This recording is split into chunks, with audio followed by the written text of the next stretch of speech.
Hey, what's happening, everybody? Welcome to the Art Studio. I'm Charles Maring. Today we're diving into a tech talk regarding the Lumix S1 and S1H, specifically regarding V-Log, which is their log profile that gives us all sorts of creative options.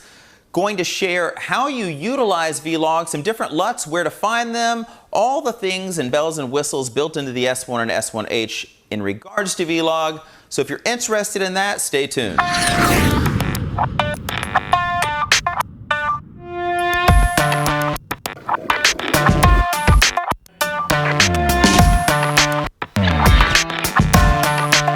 So Panasonic Lumix has announced the final specs on the Lumix S1H, and by far industry leading. No other camera manufacturer has been willing to go this far with a cinema camera. And this is definitely geared not necessarily towards your videographers that are shooting lower budget things or weddings or events, things of that nature, but towards extremely high-end cinema, because it's going to give the look of the Varicam, which is their extremely high-end cinema camera.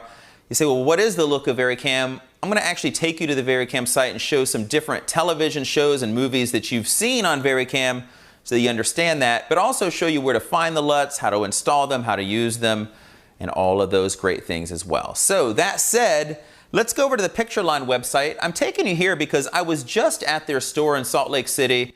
In fact, our next vlog will go behind the scenes of that, which comes out Friday, where my wife was giving a program on environmental portraiture, sold out, and it was a really exciting, cool group out there. And so we got to visit the Pictureline store, and in all honesty, it is the most beautiful, well-organized store I've ever set foot in, and I have seen a lot of different stores. So let's take a look at the S1H announcement. 24 megapixel, full-frame sensor. It is shooting 6K 24p video. That's in a 3:2 format though, but that's kind of cool because that means you can punch in and do some pans and zooms really easily when you do swap it to be 16:9. 422 10-bit DCI 4K also, V-Log, dual native ISO. That's really interesting because on the dual native ISO front, what we're talking about is the ability to have two ISOs dedicated to an extreme low noise format. And if you work in standard profiles and standard mode, it's very low in ISO. ISO 100 and 640 are the native ISOs, clean at both. If you go into V-Log, it boosts up to 640 or 4000 ISO. And so that's giving you really high ISO work, but with an incredibly low noise floor visually. It's also V-gamut, which means you're going to have a real beautiful roll-off and color range and gamut to everything. And we'll see a little bit of that look as we go a little bit further here. Let's go over back to the Pictureline site and just kind of share with you, yes, it has a flip-out screen and a tilt screen. So it's best of both worlds. First camera to have that kind of functionality to it, to be both. There is a fan built into this because I guess to be able to do 6K, they needed a fan so that you could have unlimited record times with it. Dual SD card slots I want to mention too, UHS 2. So yeah, there's the look of it. It looks like an S1, a little bit thicker, a little bit bigger. I also want to mention that dual ISO is carrying over for still photography as well. I've never seen that before. Normally that's regarded for cinema only. So yeah, we're gonna have dual native ISO available for still photography, which is cool as well. Kind of cool, right? I wanna mention this. If you want to get the look of the S1H, not in 6K, but in 4K on your S1, there is a paid upgrade to do that. So you can get that full Varicam kind of look to things for 4K filmmaking, and it's a paid upgrade. If you want to know how to install that, I'm going to take you guys over to my buddy PhotoJosephs. He is a Lumix ambassador as well. He has a really great YouTube channel, all surrounding Lumix cameras and all sorts of technology, actually lighting. But he has a great video on that. So I'm just going to take you to his site to do that. I'll put a link down below so you can figure out how to do that. I want to dive next into Final Cut Pro, so that we can share with you some footage that I've shot in V-Log recently and kind of get you up and running using V-Log also. First though, I want to dive into one other spot here, and that is, what does the Varicam look, right? That's That would be good to know. What is shot on Varicam? Well, there's lots of television shows you already know, and movies as well. Crazy Rich Asians, shot on Varicam. Fahrenheit, shot on Varicam. Ozark, shot on Varicam. The Deuce, loved this show. Great cinematography, shot on Varicam here. Orange is the New Black. I mean, an endless array of television shows and movies have the Varicam look, which is now available in a mirrorless, small form factor camera that is full frame. So let's get out of this area. Oh, I'm really losing my train of thought here today. Where do we find the Luts? Going back in here. If we go to support, I believe it is, and then we go down to LUT, there's a LUT library. I'll put the direct link below to this as well.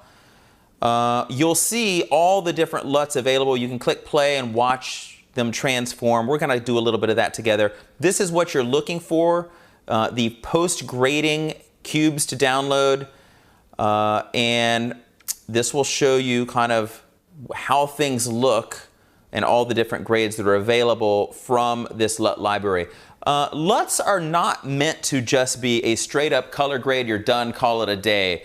But they are a really great starting point for getting your footage kind of to something that's visually pleasing so that you can fine tune from there by using Final Cut in that way. So I'm going to bring up Final Cut here. We'll go in together and work on this just a little bit.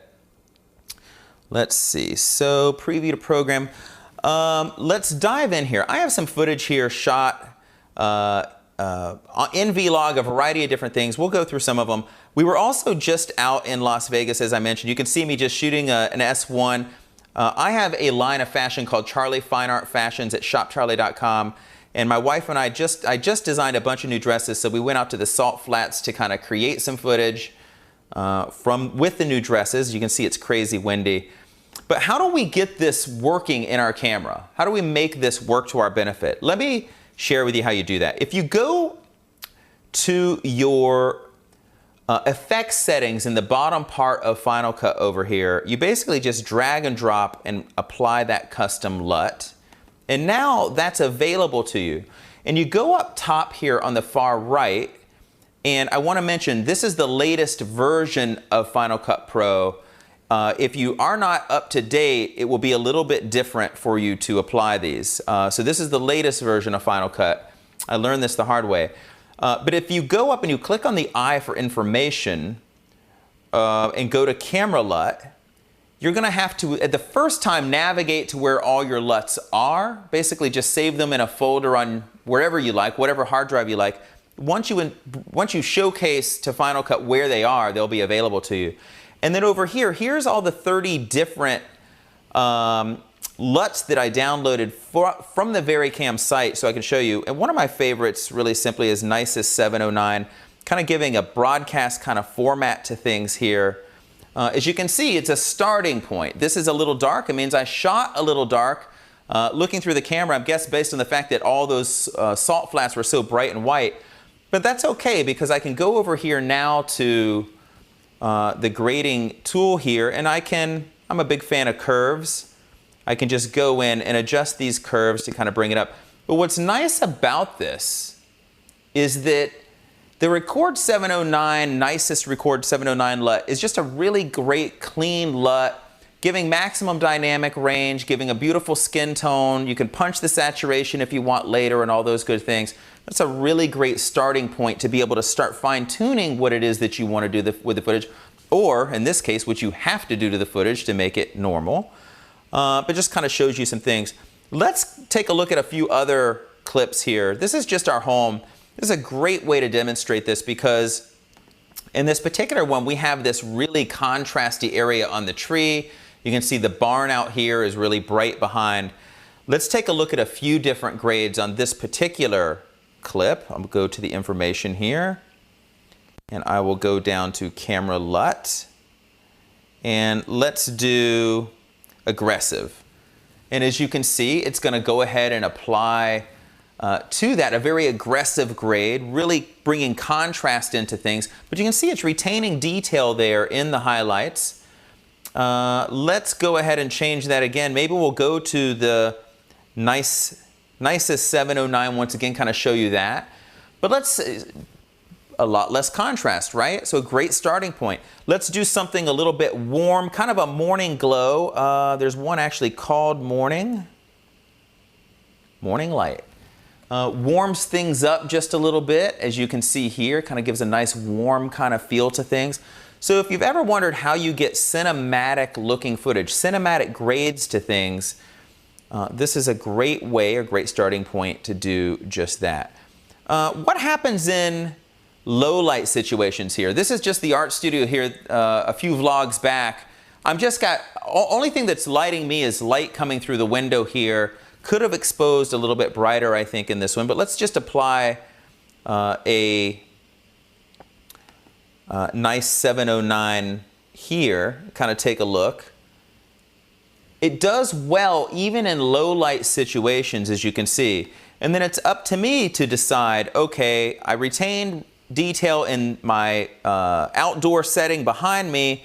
What do I want to do? I can make those calls at that point. Again, I love to pull up curves. I'll pull up the shadows here a little bit and we can brighten things up. Of course, I might add a little bit of saturation to this to make it sing. Let's go back over to information. We'll apply maybe one more, and I'll just kind of throw a few different things at this particular clip so you can see a few more examples.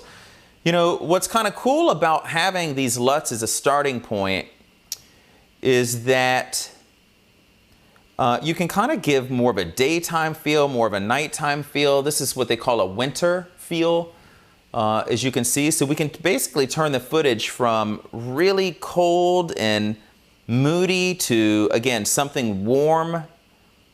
Here's a steel blue effect.